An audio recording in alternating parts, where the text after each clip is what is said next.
நான் அடுத்த பயணத்தை அரசியல் பயணமாகத்தான் மேற்கொள்ளுகிறேன். ஆயுதத்தை வீட்டுக்கு கொண்டு வரணும். இது அறிவாயுத போர். நான் போராடுவதற்காக மீண்டும் ஒரு களத்தை தொட்டிருக்கிறேன். அது அரசியல் களம். என்னை உருக்கிக் கொள்வதற்கு தயாராக இருக்கிறேன். களமாட நாள் குறிப்போம், கயவர்படையை தூளாக்குவோம் என்கிற வரிகளை எழுதத் தொடங்கி, இயக்கம் எதை நினைக்கிறதோ, இயக்கம் எதை சொல்லுகிறதோ அதை சரியான திசையில் கொண்டு போய் சேர்ப்பது என்னுடைய கடமை அண்ணா என்று அவரிடத்திலே நான் சொன்னேன். நான் எதை நினைக்கிறோனோ அதை நீங்கள் பேசி என்று அந்த வார்த்தை சொன்னது நாம் சரியான திசையில் தான் பயணிக்கிறோம் என்கிற ஒரு அச்சாரத்தை, ஒரு சான்றிதழை எனக்கு மகத்தான மக்கள் தலைவர் விஜய் அவர்கள் வழங்கிய பெருமை இன்றமும் இதயமெல்லாம் நிறைந்திருக்கிறது. திருட்டு மாடலாட்சி, இன்னும் சொல்லப்போனால் தில்லுமுள்ளு கட்சி ஒரு இயக்கத்தை வளராமல் தடுக்க முயல்கிறது என்பதை எண்ணி ஆக்ரோஷப்பட்டு நான் பேசினேன். கோடி வாக்குகளின் மூலமாக பொய்யாக வெற்றி பெற்று பொய்யான முதல்வராக இன்றைக்கு அலங்கரித்துக் கொண்டிருக்கிறார் என்பதற்கு சாட்சி குளத்தூர் தொகுதியில் அதிகமான போலி வாக்காளர்கள். அதேபோல் துணை முதலமைச்சர் தொகுதியிலும் இந்த மாதிரி போலி வாக்காளர்களை கண்டெடுத்திருக்கிறார்கள் என்றால் தோல்வி கண்டவர்கள் இந்த நாட்டை ஆளுகிறார்கள். மக்களால் அங்கீகரிக்கப்படாதவர்கள் இந்த தேசத்தை ஆளுகிறார்கள். அரசியல் அலசல் நேயர்களுக்கு வணக்கம். நம்முடைய சிறப்பு நேர்காணலில் இணைந்திருப்பவர் அரசியல் விமர்சகர் திரு முகில் வீரப்பன் அவர்கள். வணக்கம் சார். வணக்கம். முதல்ல வாழ்த்துக்கள் சார். நன்றி நன்றி சார். தாவிக்கால இணைந்திருக்கீங்க. விஜய் அவர்களை நேரில் பார்த்தீங்களா? விஜய் அவர்கள் என்ன உங்ககிட்ட சொன்னார், பகிர்ந்துக்க முடியுமா? சொல்வதற்கு வார்த்தைகள் இல்லை. மாபெரும் மக்கள் தலைவனை, மக்கள் நேசிக்கிற தலைவனை நானும் சந்தித்தேன் என்பதில் பெருமிதம். நான் ஒரு சாமானியன், ஒரு கிராமத்தின் கடைக்கோடி கூரை வீட்டில் குடிசையில் வாழ்ந்து வந்த என்னை ஒரு மாபெரும் மாளிகையில் தங்க வைத்து அழகு பார்த்த தலைவன் விஜய். அற்புதமான தருணம். மகிழ்ந்து எங்கே செல்கிறது என்றே எனக்கே தெரியவில்லை. அமர்ந்திருக்கிறேன். அச்சம், என்ன பேசப்போகிறோம் என்பது புரியாத புதிர். எப்படி சந்தனக்காடுகளுக்குள் நான் பயணமாகிற போது ஒரு பதற்றம் இருந்ததோ, எப்படி அந்த பனிகாலத்து நிலவுகளில் என் பயணத்தை சந்தனக்காடுகளில் தொடர்ந்தேனோ, பெருமதிப்பிற்குரிய எல்லை காத்த போர் மறவர் வீரப்பனாரை நான் எந்த சூழ்நிலையில் சந்தித்தேனோ அந்த நினைவுகளும் இன்றைக்கு பேராற்றல் மிகுந்த ஒரு பெரும் தலைவனை சந்தித்ததும் என் வாழ்வில் மறக்க முடியாத தருணம். என்னை உயர்த்தி பிடித்திருக்கிறார் தலைவர் விஜய். என்னை அங்கீகரித்திருக்கிறார் தலைவர் விஜய். அதோடு மட்டுமல்ல, மகிழ்ந்து போய் வீட்டிற்கு முன்னால் பட்டின பாக்கத்தில் நின்றது அற்புதமான ஒரு வளாக அறை, வரிசையாக போடப்பட்டிருந்த நாற்காலிகள். உதவியாளர்கள் ஓடி வந்தார்கள், கையசைத்தார்கள், வரவேற்பு கொடுத்தார்கள். இருக்கையில் அமர்ந்தேன். என்ன சாப்பிட்றீங்க? Tea, coffee? நான் தேநீர் குழம்பியும் சாப்பிடுவதில்லை. பச்சை தேநீர் இருந்தால் கொடுத்தால் குடிப்பேன். வந்தது, குடித்தேன். கண்ணுக்கு எட்டிய தூரம் கடலும் கடல் அலைகளும் என்னை வாழ்த்து தெரிவித்ததைப் போல நான் உணர்ந்தேன் கண்ணாடியில்.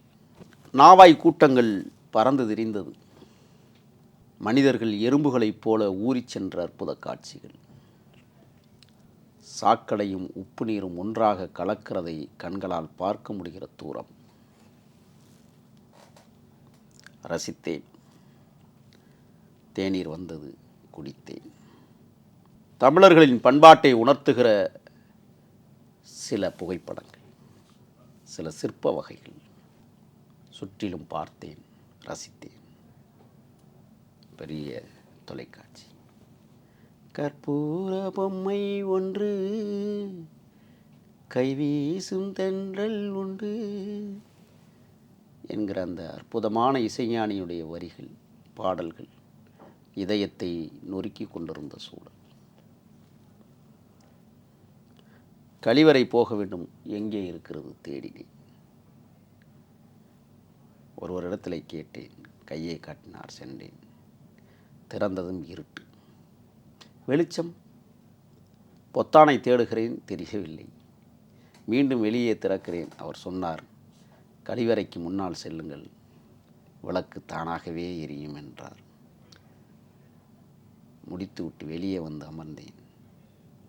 என் இதயமெல்லாம் நிறைந்திருக்கிற இளவல் ராஜ்மோகன், அண்ணா உங்களை அழைப்பதாக தெரிகிறது, இருங்கள் உள்ளே சென்றுவிட்டு வருகிறேன் என்று சொன்னார். பதற்றமும் பயமும் தொற்றிக்கொண்டது. என்ன பேசப்போகிறோம் என்பதே என் இதயம் அறியவில்லை. எதையாவது பேசி நம்மை நாமே தாழ்த்தி கொண்டு விடுவோமோ என்கிற அச்சமும் உள்ளுணர்வும் ஒரு நடுக்கத்தை உருவாக்கியது. ராஜ்மோகன் சொன்னார், அண்ணா வாங்க. நான் சந்தனக்காடுகளில் பயணித்தவன் என்பதற்காக மட்டுமல்ல, அண்ணனுக்கு ஏதாவது பரிசு கொடுக்க வேண்டும் என்கிற ஆசையில் எனது சொந்த கிராமத்திலிருந்து வரவழைக்கப்பட்ட சந்தனக்கன்றை கையில் எடுத்துக்கொண்டு எழுந்தேன். இளவல் ராஜ்மோகன் சொன்னார், கன்றை தாருங்கள், நான் கொண்டு வருகிறேன், நீங்கள் முதலில் செல்லுங்கள் என்றார். கதவுகள் தானாக திறந்தது. கடல் அலைகள் தன் ஆர்ப்பரிப்பை அடக்கியது போல் உணர்ந்தேன். நீலக்கடல் செவ்வானமாக தெரிகிறது என்பதை பார்த்தேன். காற்றின் திசைகள் சரியாகத்தான் அடிக்கிறதா என்பதை என் காதுகளில் கேட்கத் தோன்றியது. அற்புத உருவம், நிமிர்ந்த நன்னடை, நேர்கொண்ட பார்வை, யாருக்கும் நிலத்தில் அஞ்சாத ஒரு தூய மனிதர் என்னை நோக்கி வருவதைப் போல எண்ணினேன். அந்த உருவம் வந்தது. ஆம், தலைவர் விஜய். ஆரத் தழுவி கட்டி அணைத்து கொண்ட தருணம். உங்களை பற்றி நான் நிறைய கேள்விப்பட்டிருக்கிறேன். உங்களுடைய போராட்டங்கள் எம் இயக்கத்திற்கு பயன்பட வேண்டும். இயக்கம் உங்களை பயன்படுத்த விரும்புகிறது. நான் சொன்னேன், ஆழமாக அழுத்தமாக அறவழி போராட்டத்தை வழிநடத்துகிற நீங்கள் என்னை ஆயுதமாக ஏந்திக் கொள்ளுங்கள். நான் நிச்சயமாக நீங்கள் இட்டுகிற கட்டளைக்கு கண்டிப்பாக உழைப்பேன். என் உதரத்தை கொடுத்து உழைப்பேன். ஏனென்றால் நான் முதலாக ஒரு அரசியல் இயக்கத்தில் பயணிக்க தொடங்குகிறேன். ஆதரித்து பேசியிருக்கிறேன் பல கட்சிகளை. அது காலத்தின் ஓட்டங்களில் காலத்திற்கு ஏற்றாற்போல் ஈழத்தை எவரெல்லாம் ஆதரித்தார்களோ அவர்களையெல்லாம் நான் ஆதரித்திருக்கிறேன். யார் தமிழருக்கென்று ஒரு தனி தேசத்தை கட்டமைப்பதற்கு துணையாக நின்ற எம் இனமானத்தினுடைய தலைவனுக்கு பக்கபலமாக இருந்தார்களோ அவர்களெல்லாம் ஆரவரித்து அடிக்கிற துண்டு பிரசுரத்தை வைத்து கைகளிலே எடுத்துக்கொண்டு வீடு வீடாக சென்று ஓட்டு கேட்டவன் தான். எப்படியாவது ஈழம் பிறந்து விடாதா, எவரேனும் இந்த தாயகத்திற்கு உதவி செய்துவிட மாட்டார்களா என்கிற பெருத்த கனவும் ஆர்வமும் என்னை உந்துதல் ஆக்கிய காரணத்தால் பல கட்சிகளுக்கு நான் வாக்கு சேகரித்தேன் என்பதில் நான் பெருமை கொள்ளுகிறேன். இந்த மாதிரி தருணத்தில் ஒரு இயக்கம் என்னை அங்கீகரிக்க தொடங்குகிறது, ஆர்ப்பரிக்க தொடங்குகிறது. என்னை இயக்கம் பற்றி கொள்கிறது. நான் இயக்கத்தை பற்றி கொள்வதை தவிர இயக்கமே எனது வாழ்க்கை என்பதை நான் முடிவெடுத்துத்தான் அந்த பேராற்றல் மிகுந்த பெருந்தலைவன் தலைவர் விஜயை நான் சந்தித்த தருணம். உட்காருங்கள். அமர்ந்தேன். மௌனமாக என் முகத்தை பார்த்தார். நானும் அண்ணனின் முகத்தை பார்த்தேன். அவர் ஏதோ நீங்கள் பேசுங்கள் என்று சொல்வதைப் போல நான் உணர்ந்த காரணத்தால் அவர் சொன்னார், உங்களுடைய பதிவுகள் அனைத்தையும் நான் பார்த்திருக்கிறேன். இக்கட்டான நேரத்தில் கட்சிக்கு ஒரு அபாயகரமான சூழல் ஏற்பட்ட நேரத்தில் நாங்களெல்லாம் என்ன செய்வதென்று தடுமாறுகிற காலகட்டத்தில் இறுதியான முடிவு எடுப்பதற்கு முன்னாலேயே நீங்கள் ஆக்ரோஷப்பட்டு எதிரிகள் யார் என்பதை பெயரோடு ஒப்பிட்டு பேசிய அந்த தருணம் என் நெஞ்சிற்கு நிம்மதியை தந்தது. கரூர் விவகாரம், அயோக்கியர்கள் 41 தமிழர்களை அழித்தொழித்த அந்த வரலாற்றை நான் நமது வலையொலித்தளத்திலும் நான் பதிவு செய்த பெருமை எனக்கு இருக்கிறது. அந்த தருணமெல்லாம் நான் தாவேகாவை மிக படுபாதளத்தில் ஆளுகிற அதிகார வர்க்கம், திருட்டு மாடலாட்சி, இன்னும் சொல்லப்போனால் தில்லுமுள்ளு கட்சி ஒரு இயக்கத்தை வளராமல் தடுக்க முயல்கிறது என்பதை எண்ணி ஆக்ரோஷப்பட்டு நான் பேசினேன். அனைத்திந்திய அண்ணா திராவிட முன்னேற்றக் கழகத்தின் மாபெரும் தலைவர் எழுச்சி தமிழர் அண்ணன் எடப்பாடியார் அந்த மரணங்களுக்கு எதிராக, இன்னும் சொல்லப்போனால் தலைவர் விஜய்க்கு பக்கபலமாக நின்று ஒரு ஆறுதலோடு மட்டுமல்ல, அனைவரையும் போய் சந்தித்து ஆறுதல் கூறிவிட்டு வந்து அறிக்கை கொடுத்த நினைவுகள் என் நெஞ்சில் இன்னும் நிழலாடுகிறது. இந்த மாபெரும் தலைவர்கள் பேசினார்கள். அவர்களுடைய பேச்சை உள்வாங்கி கொண்ட நான் 41 தமிழர்களின் மரணத்தை பற்றி ஆக்ரோஷப்பட்டேன், ஆவேசப்பட்டேன். இவர்கள்தானே தாமிரபரணி நதிக்கரையில் 19 தமிழர்களை படுகொலை செய்த கூட்டம் என்பதை பறைசாற்றினேன். நான் தலைவரிடத்திலே சொன்னேன், சிவப்பும் மஞ்சளும் ஈழதாயகத்தின் கொடியை நினைவுபடுத்துகிறதண்ணா. எனக்கு புலி பறந்த கொடியில் யானை பறக்கிறதண்ணா. தன் தேசத்திற்காக கனவுகளை சிதைக்காமல் நினைவுகளை மறந்துவிட்டு மண்ணில் விதைத்திருக்கிற எம் மாவீரர்களின் காலடியில் சூட்டப்படுகிற காந்தல் மலர் கண்கொள்ளா காட்சியாக கண்ணீர் வடித்த நிலையிலும் காட்சி தருமே அண்ணா. அதைப்போல வெற்றி வாகை கொடியும் வாகை மலரும் நமது கொடியில் இடம்பெற்றிருக்கிறதை நான் உணர்கிற போது தமிழர்களின் அடையாளங்களை இந்த கொடியில் நீங்கள் பிரதிபலிப்பது எனக்கு மிகுந்த மகிழ்ச்சியை தருகிறது என்று சொன்னேன். உன்னிப்பாக கவனித்தார். மாவீரர்கள் மடிந்து மண்ணிலே விழுகிற போது, மக்கள் குற்றியுறும் குலையுறுமாக குலை நடுங்க கத்துகிற போது ஒரு நாளும் ஈழத்தின் தேசிய கொடி அரைக்கம்பத்தில் பறந்ததல்ல அண்ணா. 41 தமிழர்களின் உயிர்கள் இறந்ததற்கு பிறகு தருதலைகள் கேட்டார்கள், பேசினார்கள், 18 கோடியை செலவழித்து உங்களை வசைபாடினார்கள். நான் சொன்னேன், ஈழத்தாயக கொடி எவ்வாறு அரைக்கம்பத்தில் ஒரு நாளும் பறந்ததில்லையோ அதைப்போல தமிழக வெற்றி கழக கொடியும் ஒரு நாளும் அரைக்கம்பத்தில் பறக்கக்கூடாது என்று ஆவேசமாக பேசியதை நான் சுட்டி காட்டுகிற போது அவர் மயிர்சிலித்த அந்த முகம் எனக்கு தெரிந்தது. வாரல் என மரித்துகை காட்ட சிலப்பதிகாரத்தில் ஒரு வரிகள் இருக்கிறதண்ணா. இயல்பாகவே காற்றில் அசையப்படுகிற மீன் கொடியானது கோவலனையும் கண்ணகையையும் கூடல் மாநகருக்குள் அந்த கொடி வரக்கூடாது என்று சொன்னதாக இளங்கோவடிகள் வர்ணித்திருப்பார். அதைப்போல கொலைக்கள அமைச்சர்கள் மதுரையில்தான் இருக்கிறார்கள். நீங்கள் கூடல் மாநகருக்கு போகிற போது எச்சரிக்கையாக இருக்க வேண்டும்.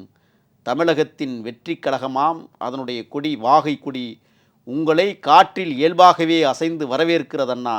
ஆனால் எச்சரிக்கையாக வாருங்கள் என்று அந்த கொடி சொல்லுகிறது என்று நான் பதிவிட்டேன் என்று சொன்னபோது அவர் எனது கரங்களை இறுக பற்றி கொண்டார். அவர் சொன்னார், நான் எதை நினைக்கிறேனோ அதை நீங்கள் பேசி விடுகிறீர்கள் என்று அந்த வார்த்தை சொன்னது நாம் சரியான திசையில் தான் பயணிக்கிறோம் என்கிற ஒரு அச்சாரத்தை, ஒரு சான்றிதழை எனக்கு மகத்தான மக்கள் தலைவர் விஜய் அவர்கள் எனக்கு வழங்கிய பெருமை இன்றமும் இதயமெல்லாம் நிறைந்திருக்கிறது. பேசினோம், அவரும் பேசினார். இயக்கம் எதை சொல்லுகிறதோ அதுக்கு கட்டுப்பட்டு நான் இந்த இயக்கத்தில் பணியாற்ற தொடங்குகிறேன் அண்ணா என்று சொன்னேன். அவர் சிரித்தார் புன்முறுவலோடு. மௌனமான பேச்சு, அழகான உருவம். நான் பார்த்ததில் ஒன்று எனக்கு நினைவுபடுத்தியது. வீரப்பனாருடன் நான் வாழ்ந்தபோது அவருக்கும் இடது பக்கத்தில் கன்னத்தின் அருகே கருப்பு மச்சம். அதே போல தலைவர் தளபதி விஜய்க்கும் இடது கன்னத்தில் ஒரு மச்சம். ரசித்தேன். ஆம், காட்டில் ஒரு தலைவனையும் நாட்டில் ஒரு தலைவனையும் நாம் பார்த்த பெருமை நம்மை பூரிப்படைய வைத்திருக்கிறது. அடுத்த கட்ட வாழ்வு அரசியல் போராட்டம் என்பதை நான் முடிவெடுத்து கொண்டேன். என்னை உருக்கிக் கொள்வதற்கு தயாராக இருக்கிறேன். களமாட நாள் குறிப்போம், கயவர் படையை தூளாக்குவோம் என்கிற வரிகளை எழுதத் தொடங்கினேன். இயக்கம் எதை நினைக்கிறதோ, இயக்கம் எதை சொல்லுகிறதோ அதை சரியான திசையில் கொண்டு போய் சேர்ப்பது என்னுடைய கடமை அண்ணா என்று அவரிடத்திலே நான் சொன்னேன். அவர் அப்பொழுதும் புன்முறுவலாய் சற்று சிரித்தவாறே எழுந்தார். பச்சையும் மஞ்சளும் கலந்த பட்டு செரிகை ஆடை துண்டு எனக்கு போற்றினார். மகிழ்ச்சியாய் பத்திரமாய் என் வாழ்நாள் முழுவதும் நான் சொன்னேன், எங்கள் வீட்டிலே ஒருவேளை எனக்கு மரணம் நேரிட்டால் தலைவர் போத்திய அந்த துண்டை என் மேனியில் போடுங்கள். எந்த தலைவர் தன் கரங்களால் என் தோளில் இயக்கத்தின் கொடி பொறித்த வண்ணத்தை துண்டாக போட்டாரோ என் கல்லறைக்குள் போட்டு விடாதீர்கள், என் காலடியில் போட்டு விடுங்கள். நான் இறக்கும்போது தமிழக வெற்றி கழகத்தின் போர் வீரன் இந்த இடத்திலே உறங்குகிறான் என்று எழுதுங்கள் என்று சொன்னபோது என் தாய் மற்றவர்கள் அனைவரும் அழுது போனார்கள். நான் சொன்னேன், எவ்வளவோ சுமைகளை நீங்கள் சுமந்திருக்கிறீர்கள், எத்தனையோ காவல்துறை நெருக்கடிகளுக்கு உள்ளாகி இருக்கிறீர்கள், எவ்வளவோ பிரச்சனைகளை சந்தித்திருக்கிறீர்கள், அவமானங்கள், ஏளனங்கள், இருமாப்புகள், காரி உமிழ்தல், கல்லறிதல் என்ற எண்ணற்ற துயரங்களையும் துன்பங்களையும் அம்மா நீங்கள் சந்தித்திருக்கிறீர்கள். ஒரு மூத்த மகனை பெற்றோம், வீட்டிற்குள் தேசிய தலைவரின் படம் மாட்டப்பட்டிருக்கிற போது உளவுத்துறை அதிகாரிகள் இப்படி ஒரு புகைப்படத்தை நீ மாட்டியதால் உன் பிள்ளை இவ்வளவு மோசமாகி போனான் என்று சொல்லுகிற போது கூட என் தாய் சொன்னார்கள், என் மூத்த பிள்ளையை நான் மாட்டுவதில் உனக்கென்ன பிரச்சனை, வீட்டை விட்டு வெளியே போ என்று சொன்ன ஒரு வீரத்தாயின் புதல்வனாக நான் பிறந்தவன். அம்மா நீங்கள் அழக்கூடாது, நான் அடுத்த பயணத்தை அரசியல் பயணமாகத்தான் மேற்கொள்ள இருக்கிறேன், ஆயுதத்தை வீட்டிற்குள் கொண்டு வர மாட்டேன். இது அறிவாயுத போர், நான் போராடுவதற்காக மீண்டும் ஒரு களத்தை தொட்டிருக்கிறேன், அது அரசியல் களம். என்னை வாழ்த்துங்கள் அம்மா என்று சொன்னபோது அம்மா கதறி அழுதார். அப்பா படுத்த நிலையில் சொன்னார், இப்பொழுதுதான் நீ சரியான பாதையை தெரிவு செய்திருக்கிறாய் என்று என்னை வாழ்த்தினார். என் தங்கைகள் கண்ணீர் சிந்தினார்கள், என்னுடைய உற்றார் உறவினர்கள் கைகுலுக்கி வாழ்த்து தெரிவித்தார்கள். சுமைகள் ஆயிரம் ஆயிரம் சுகங்களாகி கொண்டிருக்கிறது இந்த நேரத்தில். எனது தலைவன் தளபதி விஜயை சந்தித்த அந்த தருணம், அதற்கு பேருதவியாக இருந்த என்னுடைய இளவல் ராஜ்மோகன், என்னை வழிநடத்த காத்திருக்கிற பொதுச் செயலாளர் புஷியார் அவர்கள்,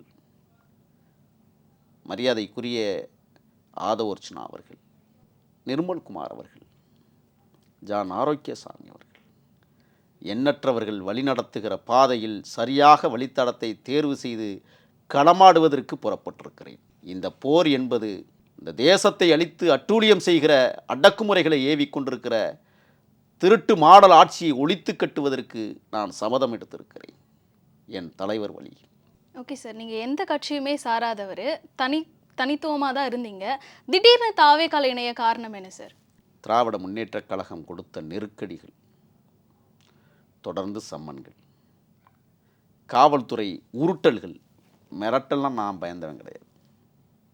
எனக்கென்று ஒரு அடையாளம் தேவைப்படுகிறது, எனக்கென்று ஒரு வாழ்வியலை செதுக்க நான் தொடங்குகிறேன். இதுதான் தமிழ்நாட்டில் மிக சரியான இயக்கம் என்பதை நான் முடிவெடுத்தேன். புரட்சித் தலைவர் எம்ஜிஆர் அவர்கள் உருவாக்கிய அனைத்து இந்திய அண்ணா திராவிட முன்னேற்றக் கழகம் எப்படி ஒரு தலைவனை அடையாளப்படுத்தி உலகத் தமிழர்களின் தலைவனாக என் தேசத்தின் தலைவன் பிரபாகரன் அடையாளப்படுத்தப்பட்டானோ, அதே புரட்சித் தலைவரின் வழியில் இன்றைக்கு மரியாதைக்குரிய தலைவர் விஜய் அவர்கள் மிக சாதுரியமாக ஒரு அரசியலை முன்னெடுக்க தொடங்கியிருக்கிறார். அதில் சொன்னார், திராவிடமும் தமிழ் தேசியமும் எனது இரு கண்கள் என்று உலகத்திற்கு பறைசாற்றிய தலைவனுடைய கரங்களை இறுக பற்றி இருக்கிறேன். வாருங்கள், எதிரிகளின் சூழ்ச்சிகளுக்கும் துரோகிகளின் அவலங்களுக்கும் ஆட்படாமல் களத்தை மட்டுமே வென்றெடுப்பதற்கான சூழலை உருவாக்குவதற்கு நான் தலைவர் கரத்தை கைப்பற்றியிருக்கிறேன். அவர் உத்தரவிட்டால் இந்த மண்ணில் எவ்வளவு பெரிய போராட்டமாக இருந்தாலும் முன்னால் என்று பயணிக்க தொடங்கியிருக்கிறேன். தமிழ்நாடு என்று பெயர் வைத்ததற்கு பிறகும் பேருந்துகளில் தமிழ்நாடு என்று பெயர் ஒட்ட மறுக்கிற இந்த போலித்தனமான தமிழ் தேசியவாதிகளை, போலித்தனமான அரசியல்வாதிகளை ஒழித்து கட்டுவதற்கு ஒரு வாய்ப்பை இன்றைக்கு தளபதி தலைவர் விஜய் அவர்கள் உருவாக்கி கொண்டிருக்கிற நேரத்தில் நான் அவரோடு இணைந்திருக்கிறேன்.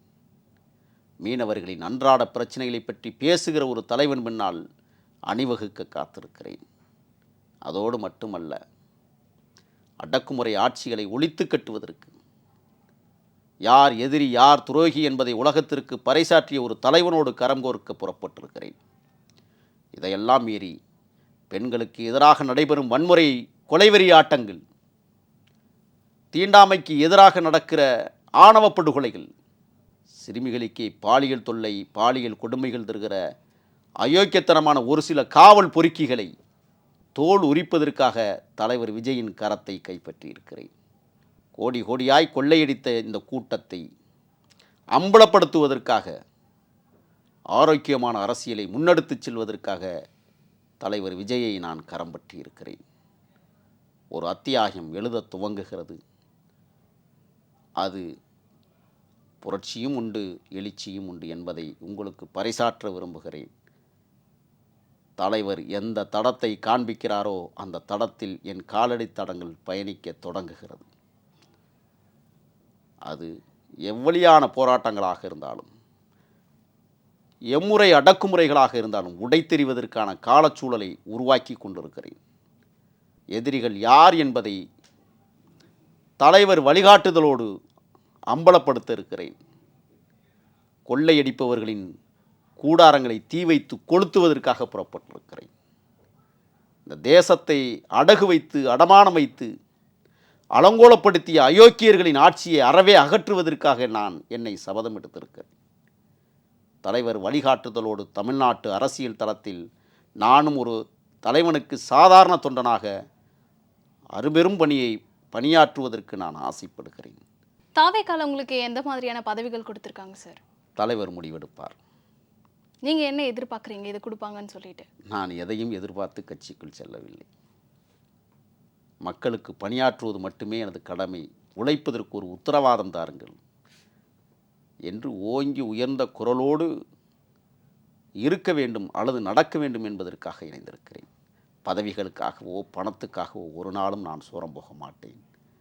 இது மக்களுக்கான பணியாற்றுவதற்கும், அடிமைப்படுத்தப்பட்ட மக்களுக்கு விடியலை தேடவும், அடக்குமுறைகளை கொடுக்கிற இந்த அரசை நாட்டிற்கு உணர்த்துவதற்காகவும், குறிப்பாக தமிழர்களின் எழுச்சிக்காகவும் என்னை அடுத்த கட்ட போராட்டத்தில் ஈடுபடுத்திக் கொள்வதற்காக நான் ஆசைப்பட்ட காரணம், தலைவர் விஜய் சரியான தருணத்தில் சரியான திசையில் தமிழர்களை வழிநடத்த இருக்கிறார் என்கிற ஆழமான நம்பிக்கையோடு அவர் கரம் பற்றி இருக்கிறேன்.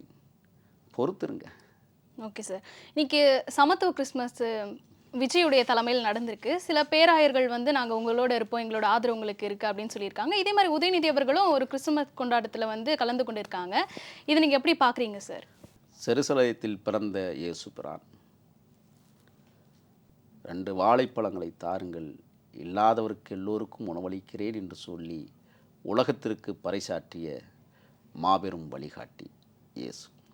அவன் 4 மத போதனைகளை உருவாக்கினான். 12 சீடர்களை அவன் ஏற்படுத்தினான்.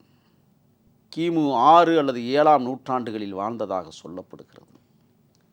ஆனால் அதே 6, 7 கிபி என்று சொல்லக்கூடிய அளவிற்கு வருகிற போதுதான் அவன் முகம் வரையப்படுகிறது. அந்த இயேசு பிரான் பிறந்த, இன்னும் சொல்லப்போனால் யூதர்கள் இனத்தில் பிறந்த இயேசு பிரான் யூதர்களாலேயே கொல்லப்படுகிற அவலச்சூழல் உலகத்தில் ஏற்பட்டிருக்கிறது. அந்த மாபெரும் உலகத்தின் வழிகாட்டி, உலகத்தின் புரட்சியாளர், அந்த புரட்சியாளருடைய பிறந்தநாள் விழாவில் நரசிம்மவர்மன் ஆண்ட புண்ணிய தேசமாம், மாமல்லன் ஆண்ட புண்ணிய தலமாம், குடவரை கோவில்களும் கோயிலும் நிறைந்த சிற்பங்களும் அடங்கிய மாமல்லபுரத்தில் மனிதர்களை மகத்துவம் சேர்ப்பதற்கு, சமத்துவமான சமநிலையை உருவாக்குவதற்கு, பிறப்புக்கும் எல்லா உயிருக்கும் என்கிற தத்துவ வள்ளுவனின் வரிகளோடு அங்கே கலந்து கொண்ட 1500 பேருக்கும் QR கோடை பயன்படுத்தி தான் உள்ளே செல்ல அனுமதிக்கப்பட்டார்கள். எம்மதத்தவரும். கிறித்துவத்தின் தலைமை பீடர்கள் எப்படி 12 சீடர்களை உலகத்திற்கு இயேசு பிரான் அறிமுகப்படுத்தினாரோ, அதைப்போல இன்றைக்கு கிறித்துவ மார்க்கங்கள் பல போதகர்களை மக்களிடத்திலே பணியாற்றுவதற்கு அனுப்பியிருக்கிற சில போதகர்கள் வந்து பேசியது நெஞ்சம் நமக்கு மிகப்பெரிய ஆற்றலையும் மிகப்பெரிய வலியையும் நம்மளுக்கு ஏற்படுத்தி தந்திருக்கிறது. அந்த பேராசான்கள் உரையில் இறுதியாக தலைவர் விஜய் உரையாற்றிய விதம் எத்தேய்பில் இருக்கிற அதிகாரத்தின் கதைகளை எடுத்து ஆளும் அதிகார வர்க்கத்தின் அட்டூழியங்களோடு இணைத்து அவர் பேசிய பேச்சு என்பது யாருக்கு இதை சொல்லுகிறார் என்பதே புரியாமல் தவிக்கிறது தருதலை கூட்டங்கள் தமிழ்நாட்டில் சில. அதில் ஆளுங்கட்சி கூட்டமும் அடங்கும். ஆக இன்றைக்கு அவர் பேசிய அந்த எத்தேய்பு சிறுகதைகளோடு அவர் அரசியலை இணைத்து பேசியிருப்பது என்பது அடுத்ததொரு பரிணாமத்திற்கு தமிழக வெற்றிக் கழகம் தன்னை தயார்படுத்தி கொண்டிருக்கிறது என்பதை பல்லவர்களின் தலைநகரம் மாமல்லபுரத்தில் இன்றைக்கு மாமனிதராக உரையாற்றியிருக்கிறார் தலைவர் விஜய் அவர்கள். ஆக கிறித்துவ வாக்குகளெல்லாம் எங்களுக்குத்தான் என்று உடைந்த பறையில் ஒலி எழுப்பி பார்க்கிறவர்களுக்கு சொல்லுவேன், தெரிந்த பறையில் நெருப்பு மூட்டி தீக்காய வைத்து தயார்நிலைப்படுத்தி இருக்கிற அந்த பறையில் தலைவர் விஜய் மிகப்பெரிய துணைக்கோளை எடுத்து அடித்து உலகத்திற்கு பறைசாற்றுகிற பெரும் சத்தத்தை எழுப்பியிருக்கிறான். ஆக உடைந்து போன பறைகளுக்கு புதிதாக உருவாக்கப்பட்ட பறை பதில் சொல்லும். ஆக மாமல்லபுரம் மகத்துவம் சேர்த்திருக்கிறது மாமல்லனின் புண்ணிய தலத்தில்.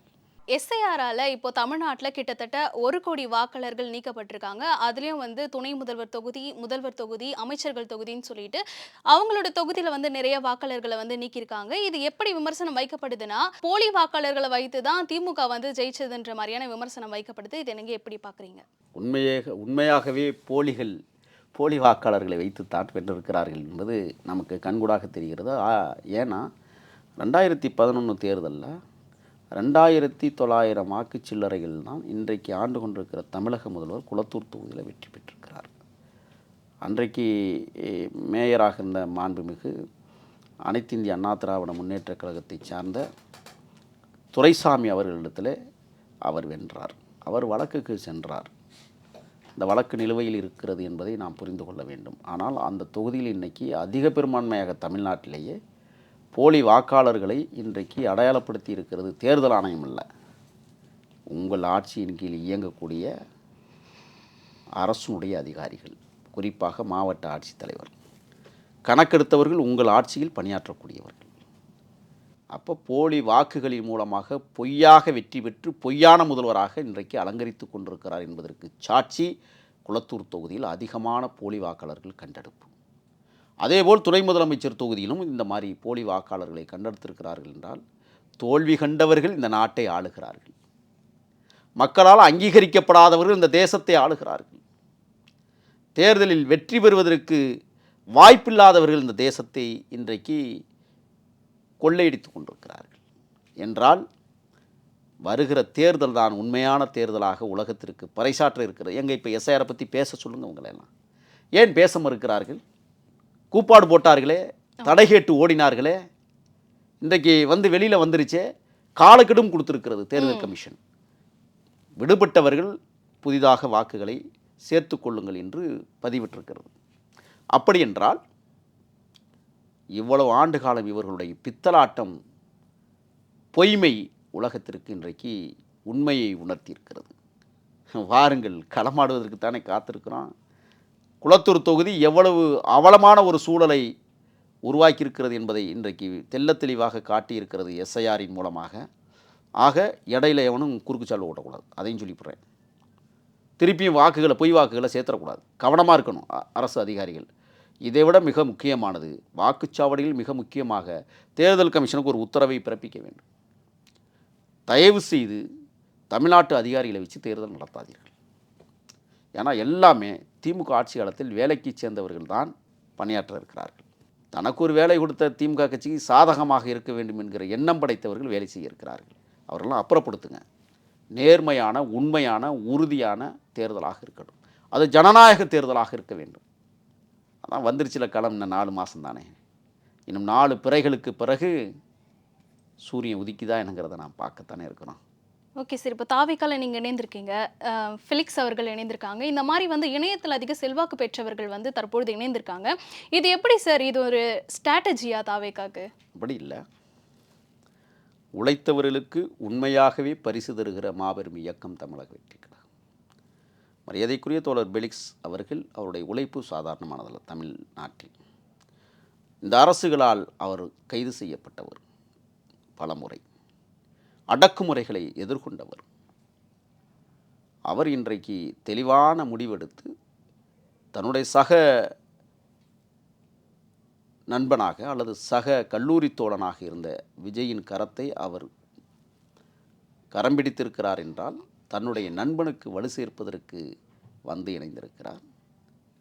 என்னை பொறுத்தவரை எனக்கு கொடுத்திருக்கிற அங்கீகாரம் கடந்த காலத்தின் வரலாறு பதிவு செய்யப்பட்டிருக்கிறது. அந்த வரலாற்றில் நான் இணைந்திருக்கிறேன். இன்றைக்கு தமிழக வெற்றிக் கழகம் என்னை அடையாளப்படுத்தி இருக்கிறது என்றால் ஒரு சாமானியவனுக்கு, ஒரு வலியவனுக்கு, ஒரு எளியவனுக்கு, ஒரு இல்லாதவனுக்கு இவ்வளவு பெரிய வாய்ப்பை கொடுத்திருக்கிறது என்றால் அந்த இயக்கம் ஏழைகளின் இயக்கமாக இருக்கிறது என்பதை நான் சேர்ந்ததின் மூலமாக அந்த மாபெரும் மக்கள் இயக்கமாம் தமிழக வெற்றிக் கழகம் பறைசாற்றியிருக்கிறது. ஆக நாங்கள் இணைந்தது என்பது ஊடகத்தில் நாங்கள் பேசுகிறோம் என்பதற்காக அல்ல, எங்களின் உழைப்பிற்கு கிடைத்த அங்கீகாரமாக பார்க்கிறோம். சார், இன்னும் விஜய் அவர்கள் திருப்பரங்குன்றம் பற்றி ஏன் சார் இன்னும் எதுவும் பேசாமல் இருக்காரு? எந்த ஒரு அறிக்கையும் விடலை வேற. இஸ்லாமியர்கள் யார்? தமிழர்கள் தானே. ஆமாம் சார். இந்துக்கள் என்று சொல்லக்கூடியவர்களும் தமிழர்கள் தானே. தமிழர்கள் இந்துக்களாக ஆக்கப்பட்டார்கள் என்பது வரலாறு. தமிழர்கள் இஸ்லாமியராக ஆனதும் வரலாறு. தமிழர்கள் அனைவரும் ஒன்று சேர்ந்து தீபம் 6 மணிக்கே ஏற்று முடித்தார்கள். பிறகு 6 மணிக்கு பிறகு கலவரம் செய்வதற்கு யார் காரணம் என்பதை உலகம் அறியும். இந்த அரசு இஸ்லாமியர்களுடைய வாக்குகளை பெறுவதற்காகவே சில தற்குறிகளை அங்கே களத்தில் இறக்கிவிட்டு போராடுவதற்கு ஒரு வாய்ப்பை கொடுத்து கைது செய்வதைப் போல ஒரு நாடகம் நடித்து இந்த ஆட்சியாளர்கள் தமிழர்களுக்குள்ளேயே தொடர்ந்து பிளவை ஏற்படுத்துகிற முயற்சியில், குறிப்பாக இஸ்லாத்துக்களை தனியாகவும் தமிழர்களை தனியாகவும் இந்துக்கள் என்கிற போர்வையில் தனியாகவும் கிறித்துவ தமிழர்களை தனியாகவும் பிரித்து ஓட்டுக்களை வாங்குகிற முயற்சியில் தொடர்ந்து ஈடுபடுகிறார்கள். அதை நான் குற்றச்சாட்டாக பதிவு செய்கிறேன். தமிழர்களை நீங்கள் பிரித்தாளுகிற சூழ்ச்சி ஒரு நாளும் வெல்லாது. ஆகையால் தமிழர்கள் தீபம் ஏற்றினார்கள். போராட தூண்டியது இந்த தில்லுமுள்ளு கட்சியும் திருட்டு மாடலும். போராடியவர்கள் வந்தேரிகள். ஆகையால் இதை பேசுவதற்கு ஒன்றுமில்லை. தமிழர்கள் நிம்மதியாக மலையில் தீபம் ஏற்றினார்கள், விழாவை எடுத்தார்கள், நிம்மதியாக இருக்கிறார்கள். அளப்பறைகளுக்கெல்லாம் ஒரு ஆளுமை தலைவர் விஜய் பதில் சொல்ல வேண்டிய அவசியம் இல்லை. ஓகே சார், இறுதியான கேள்வி. சார், தாவேகாவுடைய கூட்டணி அதிமுகவோட சேருமா இல்லை காங்கிரஸோட சேருமா? ஒரு கேள்விக்குறியாகவே இருக்குது. இல்லை தனித்தே நிற்குமா? விரைவில் அதற்கான அறிவிப்பு வருகிற போது நானும் உங்களுக்கு தகுந்த பதிலை சொல்லுவேன். நிச்சயமாக தலைமை ஒரு தீர்க்கமான நல்லதொரு தீர்ப்பை இந்த தேசம் வழங்க வேண்டும் என்ற அடிப்படையில் தமிழக வெற்றிக் கழகம் முறையான கூட்டணியை உருவாக்கும். அது ஆளும் இந்த தில்லுமுள்ளு திருட்டு மாடல் ஆட்சியை வீட்டிற்கு நிரந்தரமாக அனுப்பும் என்பதில் எனக்கு மாற்று கருத்தில்லை. விரைவில் கூட்டணியை தலைவர் அறிவிக்கிற போது நான் உங்களை வந்து சந்திப்பேன். ஓகே சார், பல கருத்துக்களை தெளிவாக எங்களோட பகிர்ந்ததுக்காக ரொம்ப நன்றி சார். நன்றி.